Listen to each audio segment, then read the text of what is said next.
जय सिया राम, जय हनुमान। स्वागत है आपका आपके अपने श्री राम जी के YouTube चैनल साधना मार्ग में। आज हम इस वीडियो में बात करेंगे कि जो हमारी प्रार्थना है, जो हम भजन करते हैं, जो साधना करते हैं, वह भगवान तक पहुंच रही है या नहीं पहुंच रही है, या फिर जो हम राम नाम का जाप करते हैं वह श्री राम जी तक पहुंच रहा है या नहीं पहुंच रहा। जो हम प्रार्थना करते हैं क्या भगवान उसे सुन रहे हैं या नहीं सुन रहे हैं। तो आज हम इस वीडियो में इस विषय पर चर्चा करने जा रहे हैं। जब भगवान से भक्त का संपर्क होता है तो भगवान भक्त की सारी जिम्मेदारी को ले लेते हैं।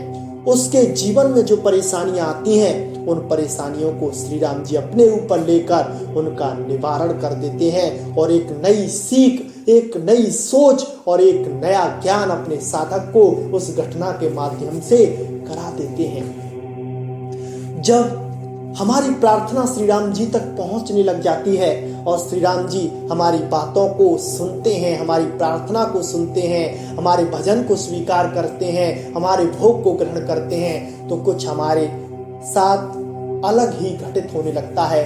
कुछ ऐसे संकेत होते हैं जिनसे हम जान सकते हैं कि श्री राम जी हमारी प्रार्थना को सुन रहे हैं। जो सबसे पहला संकेत होता है वह यह होता है कि आपका अनायास ही जो निर्धन होते हैं, जो दुखी लोग होते हैं, जो कोई जीव पीड़ा में है या फिर कोई पशु पक्षी आपके सामने पीड़ा में है, तो आपके अंतःकरण में उसके प्रति सद्भाव जागृत होते हैं। उसकी सहायता करने की आपकी प्रवृत्ति हो जाती है और आप अगर किसी दुखी को आपके सामने आते हुए देखते हैं तो उस दुखी को आप अपने पास से खुश करने की आपकी इच्छा जागृत होती है। उसके साथ आप जो अच्छा कर सकें वह करने के लिए आप तत्पर हो जाते हैं। आपका जो मन है ना, आपके मन का जो मैल है वह दूर हो जाता है और राम नाम के प्रभाव से वह मन आपका निर्मल हो जाता है और दूसरों के प्रति आपके सद्भाव जागृत होते हैं। चाहे आपके साथ कोई भी कुछ भी कैसा भी बुरा से बुरा कार्य करे या फिर कोई बुरा से बुरा व्यवहार करे, आपको वह बुरा नहीं लगता, बल्कि आपको उसके प्रति दया भाव जागृत होता है। ऐसा लगता है कि यह भी श्री राम जी का रूप है और यह संसार के चकाचौंध में माया के जाल में फंस गया है, इसकी बुद्धि भ्रमित हो गई है। हे प्रभु, इसको सद्मार्ग दें, इसकी बुद्धि को शुद्ध करें। ऐसे ऐसे भाव आपके अंदर जागृत होने लग जाते हैं।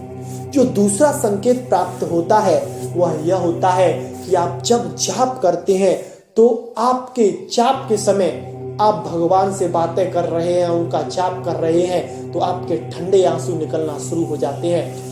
जो ठंडे आंसू होते हैं वह शांति का और भगवान से जुड़ाव का प्रतीक होते हैं और जो आपके गर्म आंसू निकलते हैं वह विषाद का सूचक होते हैं। यानी कि आपके अंदर कोई ऐसी विचारधारा है जो आपको बार बार परेशान कर रही है और आप उसे भुलाना चाह रहे हैं, फिर भी आप उसे नहीं भुलाना पा रहे हैं। लेकिन जो आंसू ठंडे होते हैं वह भगवान से आपके जुड़ाव को दर्शाते हैं, आपके अंदर शीतलता को दर्शाते हैं, आपके अंदर सद्भाव को जागृत करते हैं। जब जो साधक राम नाम का जाप करता है वह जाप पर बैठता है तो आप उसके अपने आप ही आंसू निकलने शुरू हो जाते हैं और शरीर ठंडा होने लग जाता है। ऐसा लगता है कि अभी अभी इसके पास किसी ने बर्फ से इसको गुजारा है।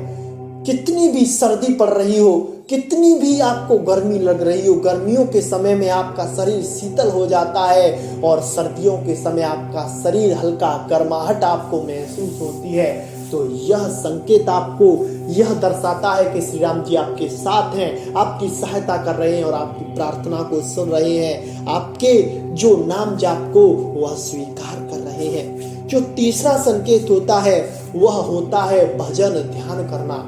यानी कि हर समय उनको कोई भी वो कार्य करे उसमें भगवान को वो याद करते हैं, भगवान का ध्यान करते हैं और हर कार्य को भगवान का मान कर करते हैं और उनका ज्यादा समय राम नाम के जाप में जाता है। उनको राम नाम का जाप उनके शरीर का, उनके जीवन का एक ऐसा महत्वपूर्ण भाग बन जाता है कि उसके बगैर कोई रह नहीं सकता। यानी कि वह उस चीज के बगैर रह नहीं सकता। जिस तरह से अगर आपकी आंखों को फोड़ दिया जाए तो आपको इस संसार का दृश्य दिखाई नहीं देता है और आप संसार को देख नहीं सकते हैं। इसी प्रकार अगर आपसे कोई राम नाम का जाप छोड़ने की बात करता है तो आपको वह व्यक्ति इतना निकृष्ट लगने लग जाता है कि यह मेरा सबसे बड़ा दुश्मन है, इसने मुझ पर कोई ऐसा प्रतिघात किया है जो मुझ पर सहन नहीं हो रहा है, वह असहाय हो गया है। जो अंतिम संकेत होता है वह यह होता है कि आपका जो बुरे कार्य होते हैं उनसे मन हट जाता है, आपका अच्छे कार्यों में मन लगना शुरू हो जाता है, आपका धर्म के कार्यों में मन लगना शुरू हो जाता है, आप माता पिता की सेवा करने लग जाते हैं, आप अपने गुरु का आदर भाव करने लग जाते हैं, बड़ों का सम्मान करने लग जाते हैं। यह दैवीय गुण होते हैं। आप इनको मामूली चीज समझते हैं लेकिन यह मामूली चीज नहीं होती है मेरे भक्तों, यह तो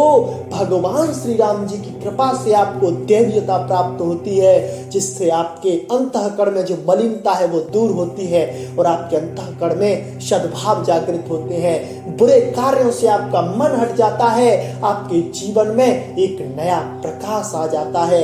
आपको हर समय लगता है कि मैं धर्म के कार्य करूं, भगवान की पूजा करूं, जो भी कार्य करूं वह भगवान को समर्पित करूं, जो भी मैं कमाऊं उसमें से कुछ हिस्सा धर्म में लगाऊं, कुछ हिस्सा परोपकार में लगाऊं। ऐसे ऐसे भाव आपके अंदर जागृत होते हैं और बुरे कार्यों से आपका मन हट जाता है।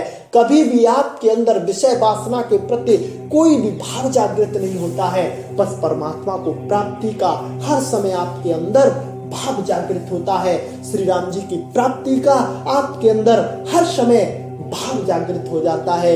यही भाव आपको भावान्वित करके भगवान से जोड़ देता है, भगवान को आपको दिला देता है। तो दोस्तों, यह कुछ संकेत होते हैं जिनसे आप जान सकते हैं कि श्री राम जी तक आपकी प्रार्थना पहुंच रही है।